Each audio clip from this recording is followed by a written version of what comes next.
Fun. That's the first word that pops into my mind when I think of adventures. And so when they told me that Adventures was going to have their investiture today, I thought, what a fitting title. But we're really not going to talk about adventures. We already had, them up here. But we are going to talk about mothers. And I don't know about you guys, but I know my kids would never think of putting the word fun next to a sentence where they're talking about their mom. I admit it.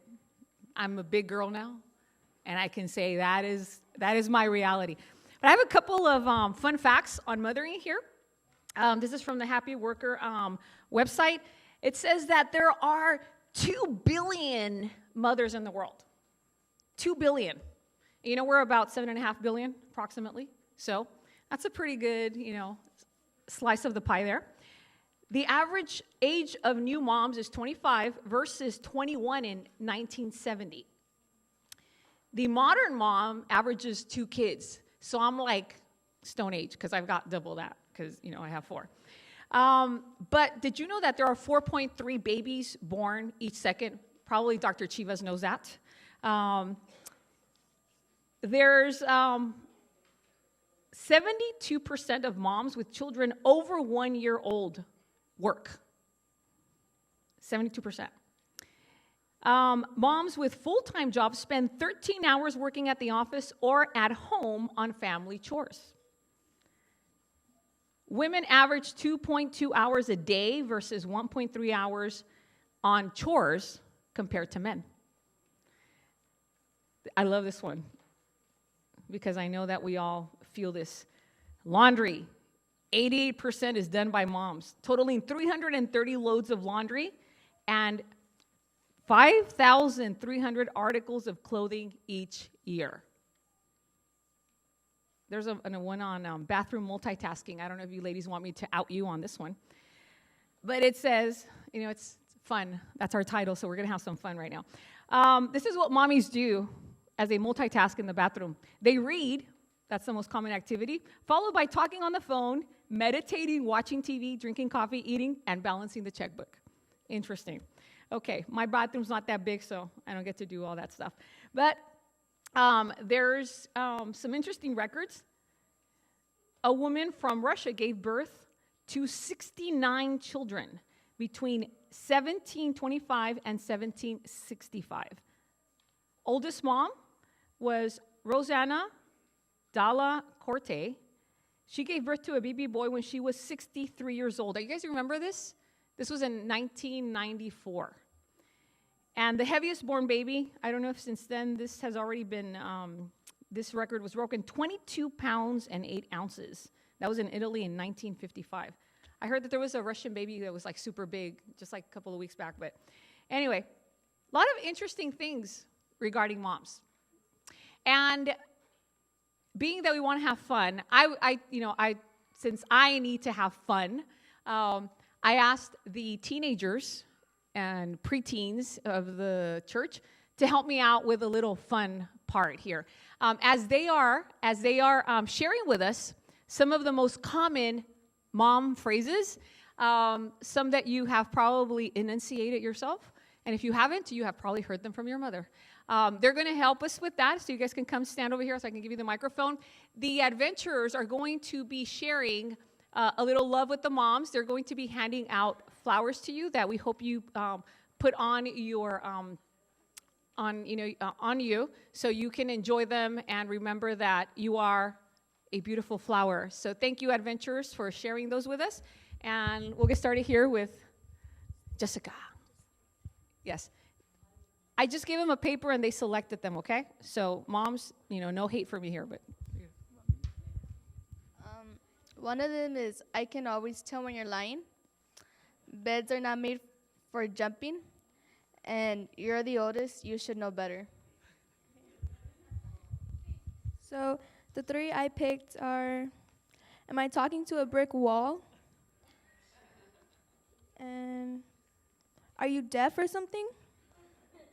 And my last one is, what did I say the first time?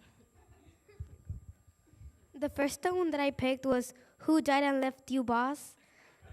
Don't don't make me get up there. And the last one is, I don't ask who put in there. I asked pick it up. The three I picked was eat everything on your plate. There are starving children all over the world who would be glad to trade places with you. The next I picked is if I told you once, I've told you a million times. And the last one is how can you have nothing to wear? Your closet is full of clothes. The ones I picked are only if you eat all your vegetables. Say,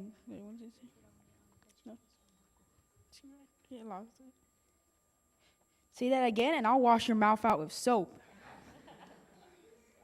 And you will eat it, and you will like it. The ones I picked is, did you clean your room? The second one is that, is your homework finished? And the third, last one, put your sweater on. Don't you think I know when you're cold? So the ones I pick are money does not grow on trees. So what if Sally's mom let her do it? If Sally's mom let her jump off the Empire State Building, why would you want me to let you do it too? And if you're going to kill each other, do it outside. I just finished cleaning. This one, since I was a little kid. You're going to a party, leave a phone number in case I need to call. Who's going to be there? Will the parents be there? All the information. And then, don't put that in your mouth. You don't know where that's been. And then put that down. You don't know where that's been. Well, 3, you have an answer for anything, for everything, don't you? When will you be back? And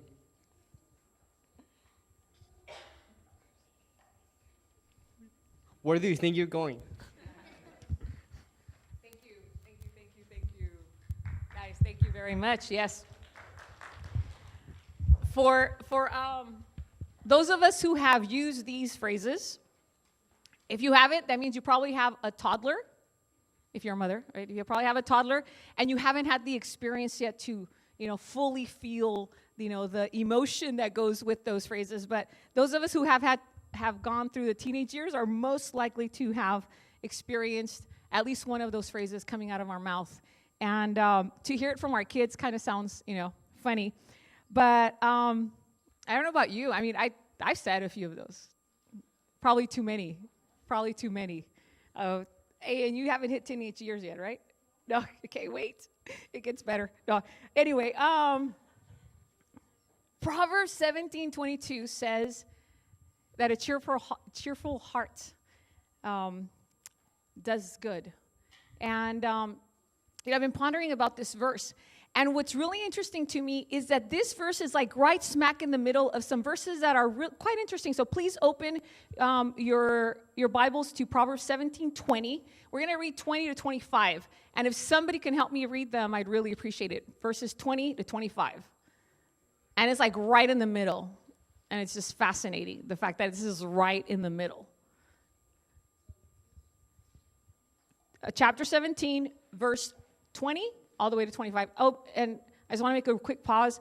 Welcome to everybody who's here. I know that a lot of visitors, but I have to say a special welcome to Nidia, who's visiting, a wonderful lady who I've met in the past through women's ministry. It's so nice to see you here. Thank you for visiting. Okay, so who has it? Okay. Yeah, all of them. Let's go for it.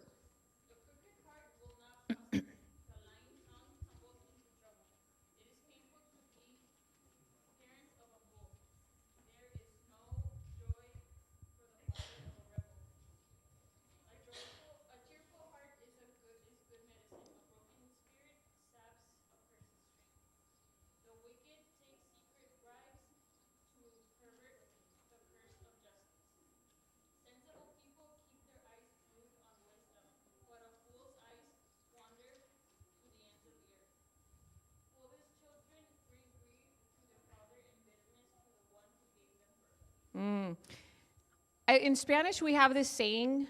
I know I've said it to my kids before. And translates into this, I don't want any gifts for Mother's Day or my birthday. I just want you to behave. You guys said that?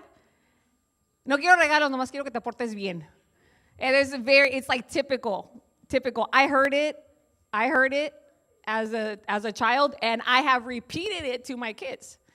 And, thinking about this particular, these verses, they talk about how a child, will bring grief to a parent's heart. And, and I think that we understand that it doesn't matter if you have children or not, if you've raised children or not, you are a child of God. And at some point in your existence, you have brought grief to God's heart. We all have. We have brought shame because of the way we live as human beings and because of our decisions. But right smack in the middle of these Proverbs, you have this verse that's just amazing. And what he says is how if we are cheerful, it'll be good medicine.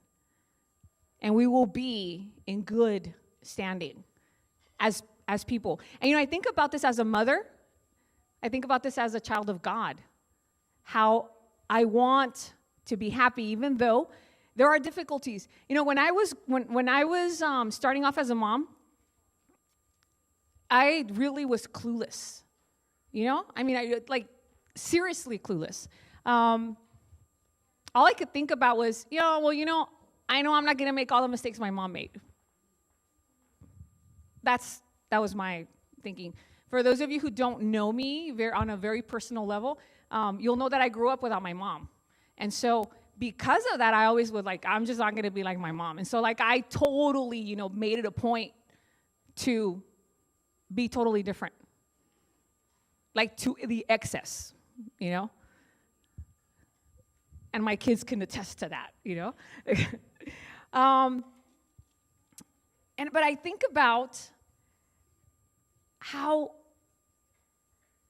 I've made my mothering experience very difficult for the people who I mother, For the 4 individuals that well, 3 now. The other one is just kind of on part-time basis because she's on her own. But the fact that I did not understand this verse, how I need to have a cheerful heart, even though, that there's difficulties, as a parent. There are difficulties. There will be difficulties. There will always be difficulties. But when I was growing up, I'm like, no, I'm going to do A, B, C, and D. I'm going to follow the rules. I'm going to do exactly what the books tell me because I read a lot. Those of you who know me, I'm always wanting to know more about a particular subject. If I wanted to be a better parent, I knew I had to read more. And I did. And there was not one seminar that the church provided that I did not go to. I was always there because I figured, hey, I don't have that, example to follow. I need to get some information. And so I, grabbed everything I could and I tried to incorporate it into what I was doing as a parent. And I was like, I'm doing this, I'm doing that. I am going to, I'm going to see the results that I want because if I'm doing 1, 2, 3, 4, that's definitely going to have to equal, right? Math experts, it would have to equal because I'm doing exactly what I'm supposed to be doing. But then, you come to the realization one day that you're dealing with human beings, That's kind of like my aha moment as a parent, to realize that I was dealing with human beings, not these little robots that I could control, that I could give them these orders. Is your room clean? We went to family therapy many years ago. As those of you who know us, we are a mixed family. Sharon and Dana were from my first husband. And when we came together, when Victor and I married, it was kind of that a really rough process to adjust because we're coming from different backgrounds. And the main problem that we had at that point with Sharon, and this was a long time ago, I was like, why can't she pick up her room? And it was just constant battle. So the therapist told us, This is like so easy. I don't even know why you struggle with this, and I'm like, please tell me, if there's something that could make it change, I will do it. He's all like, super easy. Do you want me to tell you what to do? And I'm like, yes, please. He's like, go close the door. I'm like, no, that's not what I want. I want to see the room clean. Close the door. It's for your sanity because you want things that your kid doesn't want. Anyway, so it's been a process, and that's just one of the things I think I can share. I'll stop there because then when we go home, she's going to get on my case about sharing more than that. But, being a parent, most of the time, being a mother, since we're, this is Mother's Day weekend, it's not necessarily fun. Is it? It's fun to see, all these beautiful little precious children up here in their uniform, getting their badges. But what had to happen for that to be a reality? Anybody? I mean, how many hours of nagging and come here and sit down and let's do this and, you don't have this finished and, I didn't finish ironing, the uniform. It's like, that's a lot of hours. That's a lot of non-fun stuff. But a cheerful heart, and I lost my place. A cheerful heart is good medicine, but a crushed spirit dries up the bones. And this speaks to me very personally. And I want to tell you, this message, is for me. If you're a mother and it touches your heart, praise God. And if you're not a parent, or if you're a parent and, you're just here because it's Sabbath and, we're, praising God, and it touches you, well, hallelujah, because, I know God is talking to me through this. Because for many years, I really thought that I was burdened, like my heart was burdened with the responsibility of being a parent. It wasn't fun. I wasn't having fun. Not that I'm on I'm in a theme park right now. It's not the case. Every day, this Sabbath morning, it was like, guys, why haven't you showered? So it's and that's the light part of it, right? I mean, I think that we have really serious things that our children are going through, and it makes our responsibility as a parent not fun. And I haven't, embraced the fun part. But I ask God that He really provide for my spirit so that I may have fun, so that my kids, when they grow up, they can at least say, oh, yeah, I remember when we did this with my mom.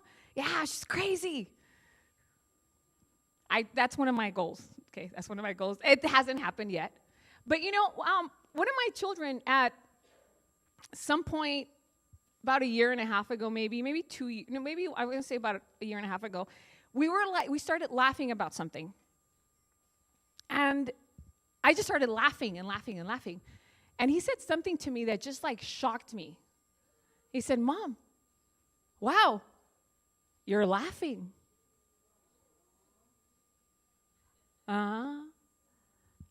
Wow is right. It was like, I don't laugh enough in front of my kids. I mean, I probably don't smile enough in front of my kids. That's another,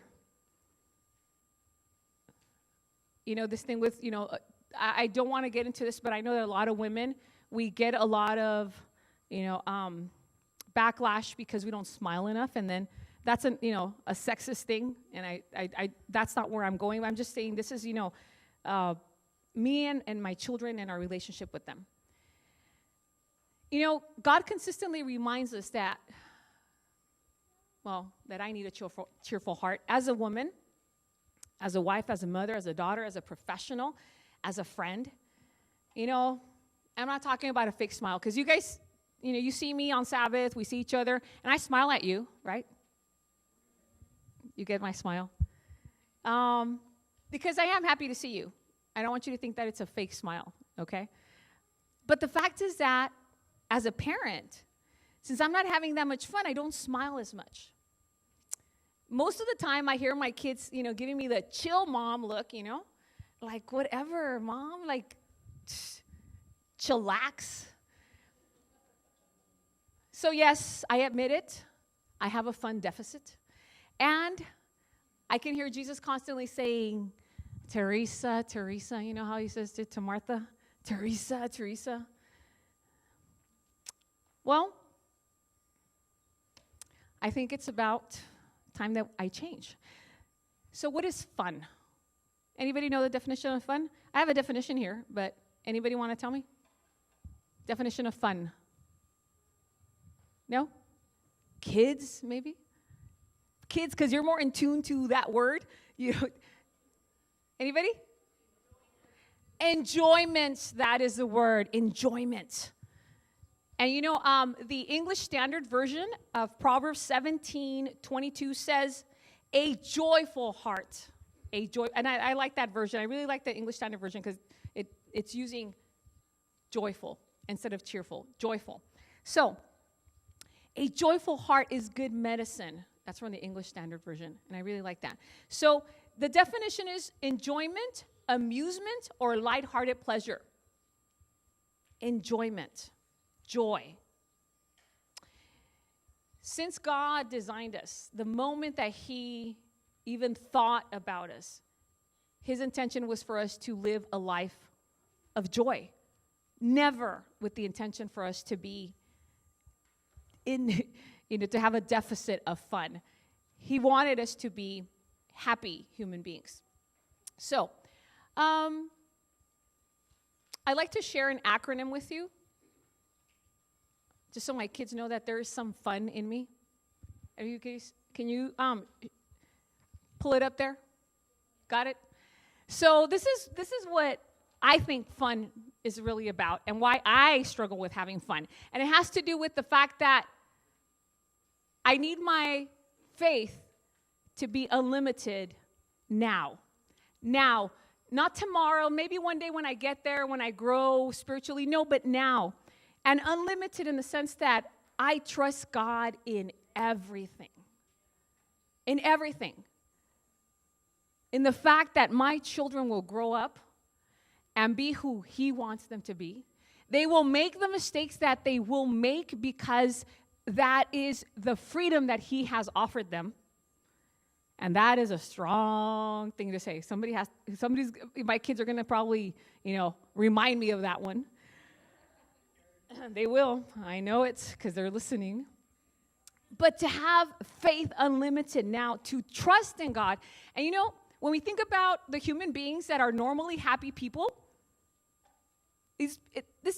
they're people who I identify as people of faith. Those human beings who are trusting in God, who have placed their faith in God in every aspect of their lives. And, and I think of people like Jacob. He's unfortunately not here. I asked him if he was going to be here. But, he's one of the people that I think of, and I see the word fun, definition, and I see the word fun with faith unlimited now. He lives now. And I'm like envious to the core, my bones, because he totally trusts that God is going to take care of, like the kids that we have at our, under our responsibility, they trust that we're going to take care of them. I think about my kids and sometimes I'm like, why, don't they worry about this? Well, because they don't have to. Why can they have fun? Because they don't have to worry. And if I worry, I'm not exercising my faith. So, I hope that you remember, when you see fun, that you remember that faith unlimited needs to be now. Now. And when you think of that, I hope that this psalm comes to mind because God just put this in me to kind of remind me that this is what it is to trust in Him and to have faith in who He is. Psalms 100, 1 and 2. And this is from the Message Bible, and it says, on your feet now. Applaud God. Bring a gift of laughter. Sing yourselves into his presence. You know, I think about that. That's awesome. I'm looking forward to that. But isn't it a shame that I think about that when I'm in heaven? I want to live that now. I want to be on my feet and applauding God and bring a gift of laughter. A gift of laughter. He wants me to be happy. He wants me to enjoy life now. And he wants me to sing myself into his presence. And I went into Sharon's room the other day, and Sharon loves music. It's her life. It's who she is. And I thank God for that, because I think that without Sharon in our lives, we probably would be like can you imagine? I mean, if she's in our lives and I still, drag in the fun area. But I read this, and so I ran into her room, and I'm like, now I know why you're always so happy. I told her, and she's like, what? No, you were like still sleeping, huh? And you were like in bed. And I'm like, did you know that you are happier when you're singing?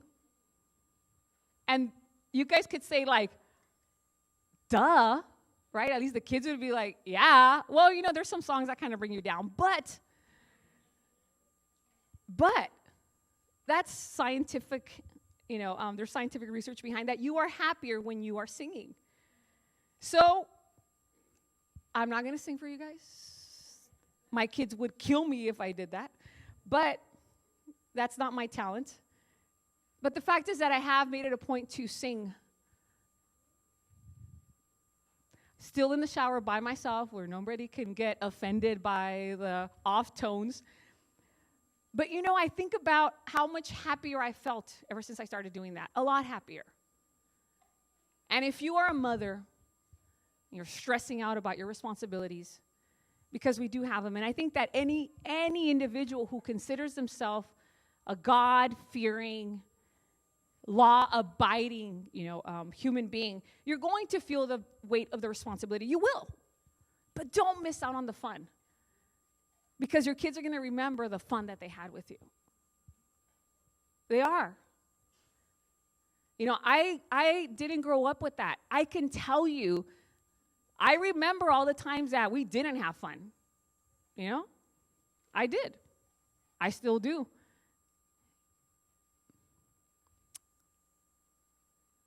But one thing I've learned, instead of measuring my standard with my earthly parents, I've decided to go above and beyond that and place my goal, like my mom goals, are with Christ. I want to be like him as a mother. I want to have a cheerful heart. I want to have a heart full of joy, because you know what? I want to be in good health. And I'm going to share something with you very private. I read that many of the problems that we have sometimes, like when we have lower back problems and stuff like that, it's because we have like some emotional blockage. And the recommendation was that you dance by yourself, or nobody sees you, and just go crazy, big dance. I did that. I haven't been having back pain. That's just, yes, Woo is right. You know what? It's been like years since I can actually wear heels and not feel back pain. I'm in heels today. And I did it on purpose, because fun is good for you. Faith unlimited now. May God bless you.